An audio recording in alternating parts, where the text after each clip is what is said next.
I'm not going to. The camera's already rolling, so it's just. Yeah, we're doing it. Let's do it. We're doing it right now. This is literally the show. This amazing. This sounds very Seinfeldian.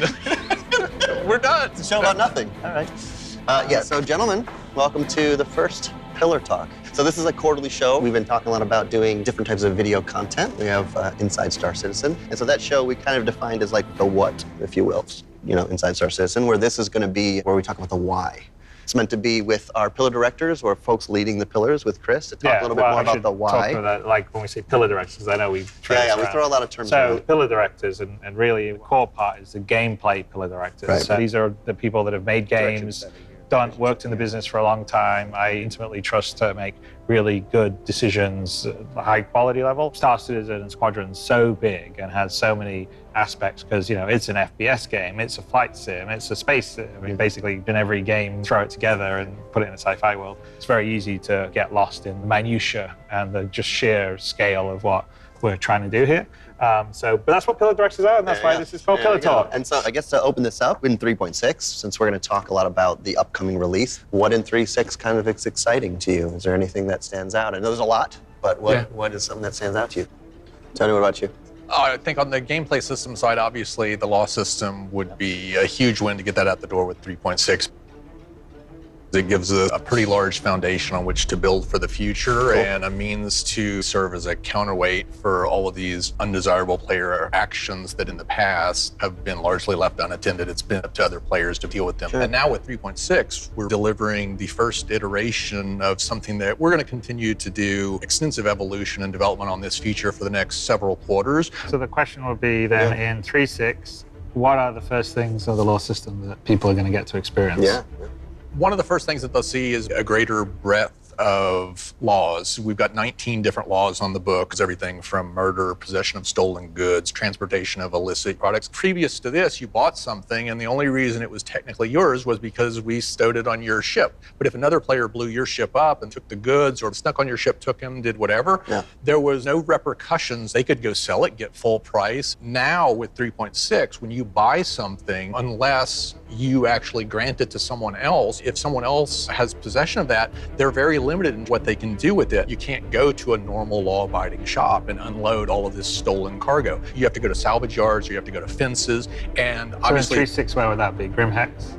Yeah, we're still playing with the exact location. Right now, we're debating whether it's 1 or 2 in each planetary system. I like the idea of making them a little bit more rare, and part of that's because I want there to be fewer places where you can unload illicit merchandise. The prices will be a fraction of what you get for legitimate goods, and of course, you also have to deal with the risk of any security agents that come across you during your travels. Every player is going to have to do the mental calculus. So they have the choice, so they basically can lose their goods, pay the fine, or start to fight. And then this whole, security apparatus comes in to where more security reinforcements, interceptors, et cetera, pull you've been dampened so that you can't basically jump out of the area, et cetera, et cetera. Prisons, which is where we want to go, somewhere within the next couple of quarters. Once we've arrested a player, then we put you on, within some sort of penal respawn colony. in your nice home. We want to have consequences where people make judgment calls. That's always a recurring theme with this game. It's such a big, extensive, open-ended sandbox. We're doing everything possible to give players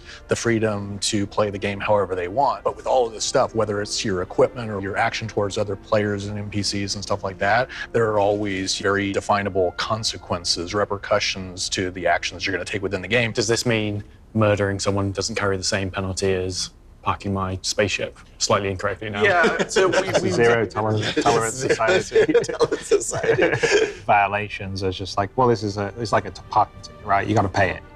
And then certain violations are like, people are coming after you. Well, we've introduced the concept of a jurisdiction, which is really just an area of space that specifies what laws apply within that area and the associated penalties. You have a parking violation on Hurston, you don't have bounty hunters chasing you all over. That's exactly it. Law enforcement would only care about you in proximity to Hurston. That'd be a great one in vehicles.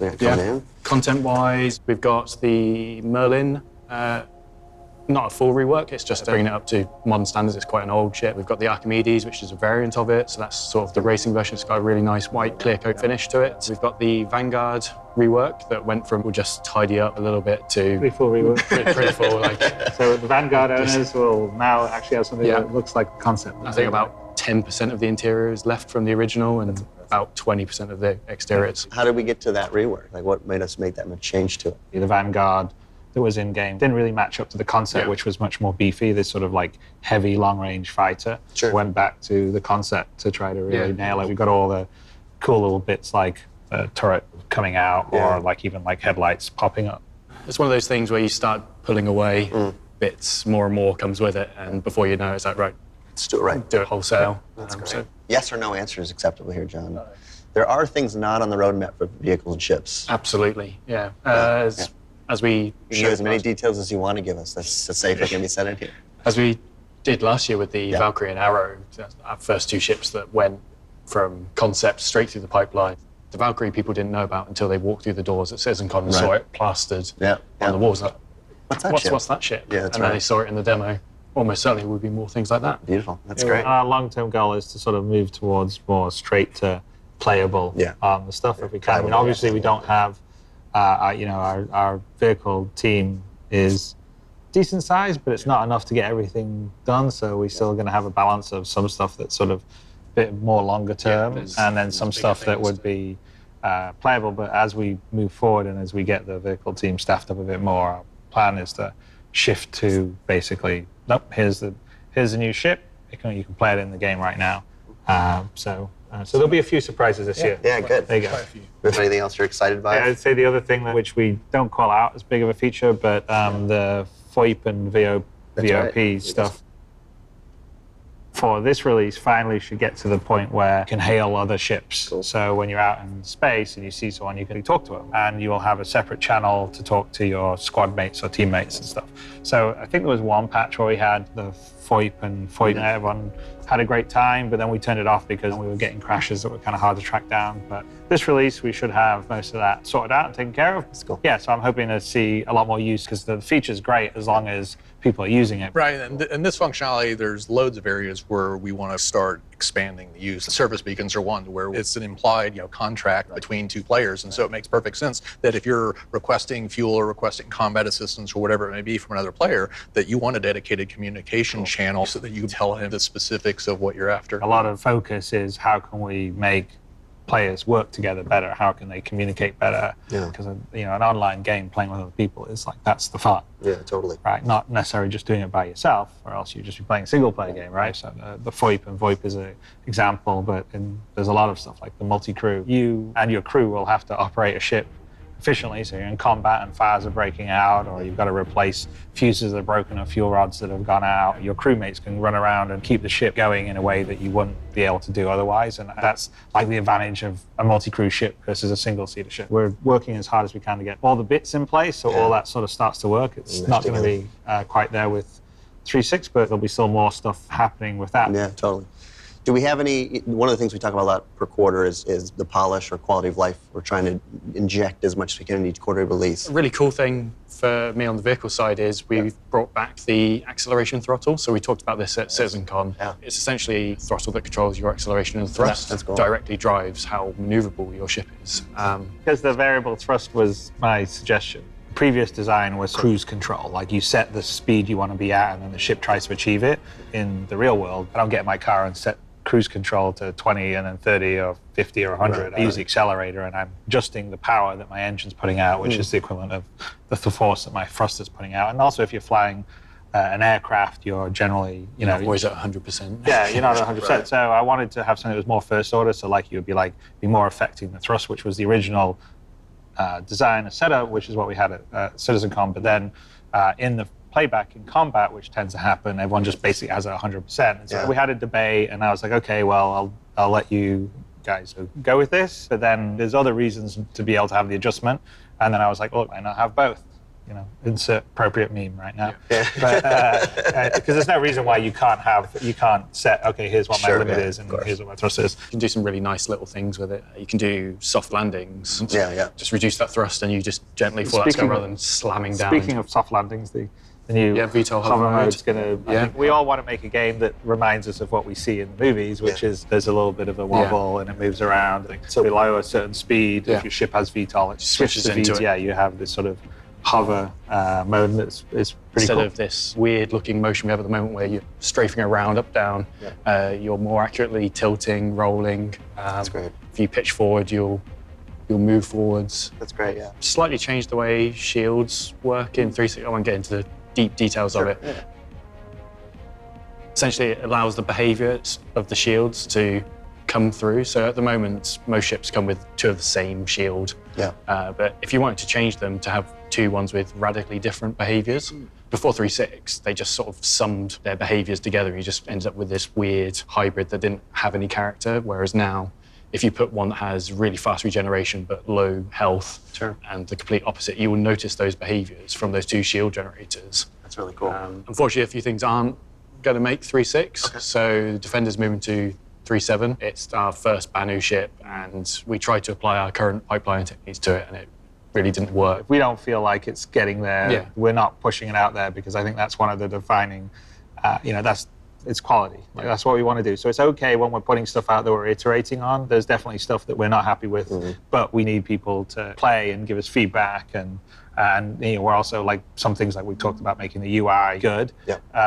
But we still have to have UI in the game, so it's better to have some older version of it, or slightly broken UI than no UI at all, which would be a problem. But in the case of something like a new ship, no, we don't want to put out the ship unless we're happy with it. Going forward, we don't really want to rush features or content. All of us want to make it perfect before we release it, but at the same time, we want to keep giving the community a reason to come back and play the game on a regular basis. So you're trying to find these intermittent points where this is a complete game experience. We can ship that, then we iterate, et cetera. Yeah, so on the Banu Defender, so, if we look at when we set the timeline, because I think we were going to release it in the last patch, right? I think we based that all on our normal, so to your point of ship pipelines, like with all planning, right? You're like, here's all my ships, and here's how big they are, and we have our assessments, and we know our pipeline really well. We've done enough ships now. We know it's a small ship from this manufacturer. It's going to take this many months. And we got this kit to do all of our kit bashing. And we didn't have any of that for the Defender. There was just so many challenges with it that almost every single step of the way we were hitting roadblocks on the art side. It's the first Banu ship. Yeah, it's the first Banu ship. The guys working on it have been very mindful that it's not the only Banu ship, so they can't just build it. It's a one-off. So the extra time we've had to spend here is going to benefit the merchant as well. Great, and all Banu ships, cool. Yep. On an 890 jump. 890 jump. That's also not going to hit 3.6 on release day. That just needs more time. There's a lot of stuff in there. It's like 199 meters. A lot of party places and places for doing all sorts of other business. Other business. Other business. Just general 890 business. 890 business. Whatever your 890 business would be. But no, I think we I mean, we've been talking about a path that goes beyond structure, which is kind of what it is now. How do you have more richer, luxurious materials? What kind of props can you put in? The paintings on the walls, make it feel like a super yacht, which is what it is. That's cool. Is there anything we want to add ship customization-wise? Like, we've kind of talked about a little bit about the future and about what we planned for it. Anybody? This is a discussion, gentlemen. Well, a big one in 3.5.1, we snuck it into 3.5.1 rather than holding it for 3.6, where it was originally planned, was basically the persistence of your ship's loadout. Yeah.